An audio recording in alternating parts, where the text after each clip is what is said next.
হরে কৃষ্ণা, রাধে রাধে বন্ধুরা। আমাদের বৃন্দাবন বেঙ্গলি ব্লগে আমি শুক্লা আপনাদের সকলকে জানাই সুস্বাগতম। তো আজকে আপনারা পুরো ভিডিওটা প্রথম থেকে শেষ পর্যন্ত দেখতে থাকুন। একটা অনেক সুন্দর ইন্টারেস্টিং ভিডিও হতে চলেছে। কেন বন্ধুরা, আপনাদেরকে দেখাবো আজকে বা বলবো যে পুরুষোত্তম মাসে রাধাকুণ্ডে স্নানের কি মাহাত্ম্য রয়েছে, বা আপনারা যখনই বৃন্দাবনে আসবেন রাধাকুণ্ডে স্নানের কত মাহাত্ম্য আপনারা জানলে অবাক হয়ে যাবেন। এবং এই রাধাকুণ্ড এবং শ্যামকুণ্ডে কী করে আবির্ভাব হয়েছিল দুটো কুণ্ড, সেটাও আপনাদেরকে বলবো আজকে। তো যারা বন্ধু আমাদের চ্যানেল নতুন তারা অবশ্যই আমাদের চ্যানেলটিকে সাবস্ক্রাইব করবেন। আর যারা বৃন্দাবনে আসতে চান, আমাদের এখানে থাকা 3 টাইম বাঙালি প্রসাদ এবং দর্শনের সুব্যবস্থা রয়েছে, আপনারা যোগাযোগ করবেন। হরি বল, রাধে রাধে। তো আপনারা পুরো ভিডিওটা দেখতে থাকুন এবং সকলকে ভিডিওটা শেয়ার করে দেন যাতে সকলে দর্শন করতে পারে। হরে কৃষ্ণ বন্ধুরা, তো আমরা এখন চলে এসেছি রাধাকুণ্ড। আপনারা দর্শন করুন।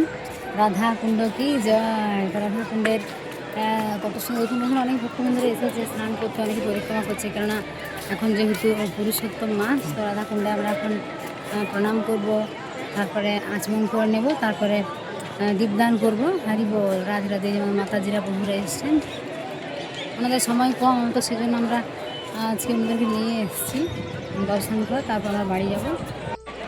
এই দেখুন বন্ধুরা, রাধা কুণ্ডে জল আপনার মাথায় দিলাম। জয় রাধা রানী কি জয়, রাধা কুণ্ড কি জয়। এই বন্ধুরা, শ্যামকুণ্ডে জল মাথায় নেন। শ্যামকুণ্ড কি জয়।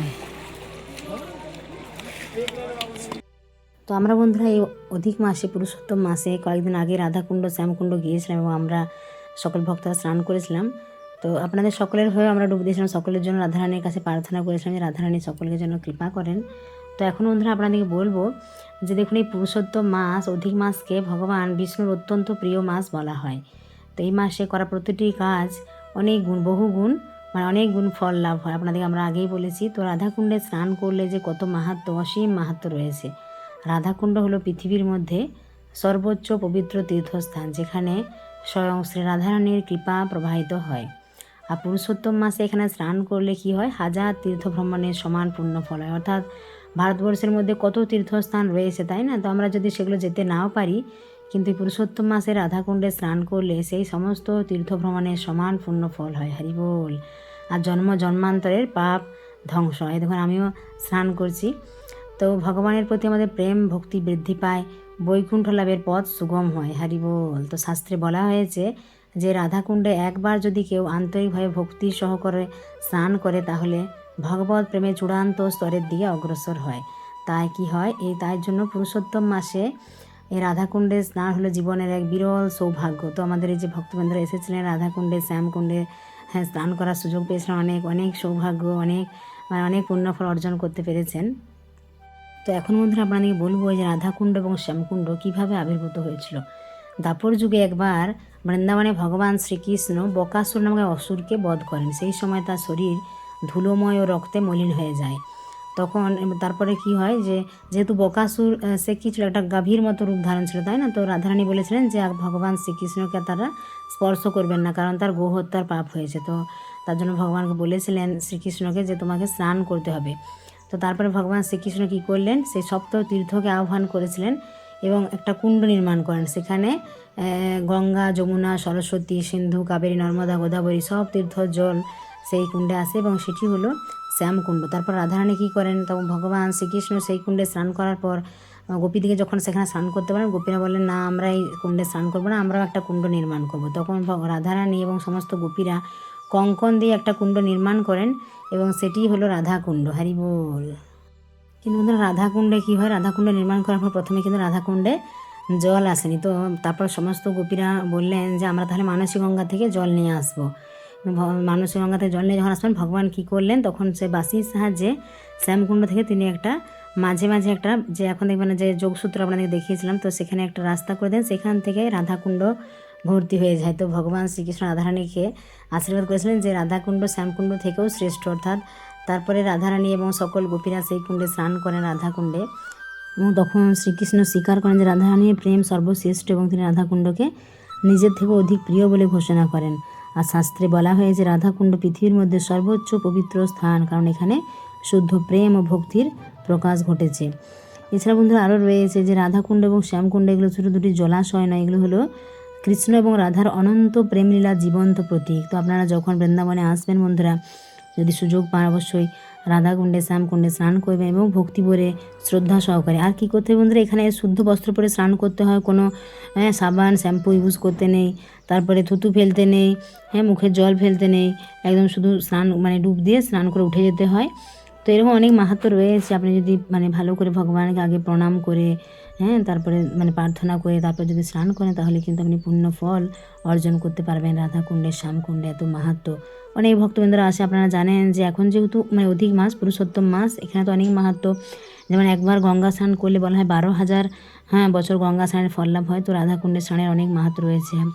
তারপরে বন্ধুরা দামোদর মাসে যেটা হয় রাধাকুণ্ডে আবির্ভাব, তো সেদিনেও রাত্রি 12টার সময় যে স্নান হয়, লক্ষ লক্ষ ভক্তবৃন্দরা আসে স্নান করার জন্য, অনেক মাহাত্ম্যপূর্ণ। তো আমাদের ভক্তবৃন্দরা এসেছিলেন এত দূর থেকে, তো ওনারা সুযোগটা পেয়েছিলেন রাধাকুণ্ডে শ্যামকুণ্ডে স্নানের। আমরা সেদিন বিকেলবেলা পৌঁছেছিলাম সেখানে, তো ওনারা স্নান করে খুবই আনন্দিত হয়েছিলেন। তো তারপরে ওনারা একদিন বিকেলবেলা গিয়েছিলেন ইস্কন মন্দির, প্রেম মন্দির, সেগুলো আপনাদেরকে দেখালাম। তো এরকমভাবে বন্ধুরা আমাদের ভক্তবৃন্দরা আসে, ওয়েস্ট বেঙ্গলের বিভিন্ন জায়গা থেকে ভক্তবৃন্দরা আসে। তো আপনারা আমাদেরকে ফোন করতে পারেন, আগের থেকে বুকিং করবেন, কেননা অনেকে আমাদেরকে কী করে হঠাৎ করে বলে যে মাথায় 2 দিন পরে যাব বা 4 দিন পরে যাব, এরকম হয় না। আপনারা যদি আগের থেকে 2 মাস আগে তো এমনিতে টিকিট হয়, আপনারা যদি টিকিট করার আগে আমাদের সাথে একবার কথা বলে নেন। যেমন এখন গরম রয়েছে জুন মাস জুলাই মাস, কিন্তু আগস্ট মাস থেকে তাপমাত্রা অনেকটা কমে যাবে, তখন দর্শনের জন্য অনেক ভালো। তো সেই সময় আপনারা আসতে পারেন। তো আগের থেকে জানাবেন এখানে, তাহলে আমাদের এখানে থাকা 3 টাইম প্রসাদ দর্শনের যে ব্যবস্থাগুলো রয়েছে সুন্দর করে আমরা দায়িত্ব নিয়ে আপনাদের দর্শন করিয়ে দেবো। অনেক বৃন্দাবনে এত মাহাত্ম্যপূর্ণ মন্দির রয়েছে, ভগবানের কত লীলা রয়েছে। দেখুন আপনারা যদি অনেকে কী করে আমাদের বলে, মাতাজি আমরা আগেও বৃন্দাবনে গিয়েছি, কিন্তু আমরা বিভিন্ন স্থান দর্শন করেছি, কিন্তু ভগবানের হিস্ট্রিগুলো জানতে পারিনি। এখন প্রভু সুন্দর করে বললেন বলে আমরা জানতে পারলাম, অনেক বেশি ভালো লাগছে। তো এরকম হয় বন্ধুরা, অনেক ভক্তবৃন্দরা আসে, আপনারা দেখেছেন আমরা যে প্রসাদের ব্যবস্থাগুলো করে থাকি সুন্দর সুন্দর। অনেকে বলে যে মাতাজি অনেক সুন্দর প্রসাদ, তো সবই রাধারানীর কৃপা।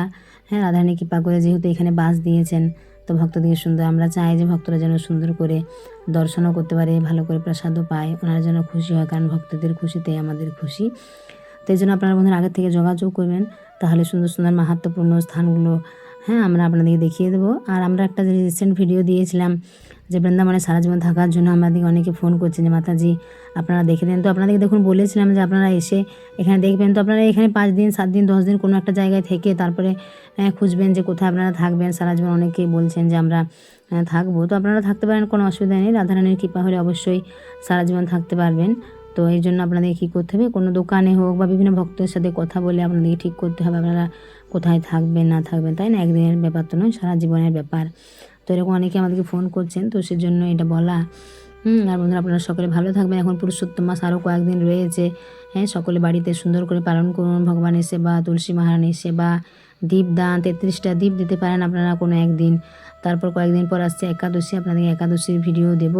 আর 15ই জুন শেষ হচ্ছে পুরুষোত্তম মাস। তো যে কয়েকটা দিন রয়েছে আপনারা সুন্দর করে পালন করতে পারেন ভগবানের সেবা পূজা, ভগবানের শৃঙ্গার, ভগবানের নাম জপ। কারণ আপনি পুরুষোত্তম মাস যেহেতু এটা 32 মাস পর পর আসে 33তম মাস, তবে যেটুকু ভালো কাজ করে রাখবেন আপনি 1000 গুণ ফল লাভ হয় পুরুষোত্তম মাসে। ভগবানের অনেক বেশি কৃপা আশীর্বাদ লাভ হয়, ভগবান অনেক বেশি কৃপা করেন ভক্তদের জন্যই। ভগবান দয়াময়, ভক্তদের জন্য সবসময় কৃপা করার জন্য ভগবান বসে আছেন। তো আমাদেরকেই কী করতে হবে, ভগবানের সেবা ভালো করে করতে হবে, তাহলেই কিন্তু আপনি ভক্তিপথে অগ্রসর হতে পারবেন। হরি বল, রাধে রাধে। তো সকলে বন্ধুরা ভালো থাকবেন, সুস্থ থাকবেন। যারা আমাদের চ্যানেল নতুন অবশ্যই আমাদের চ্যানেলটিকে সাবস্ক্রাইব করবেন। সকলে প্রেম বলুন রাধে রাধে।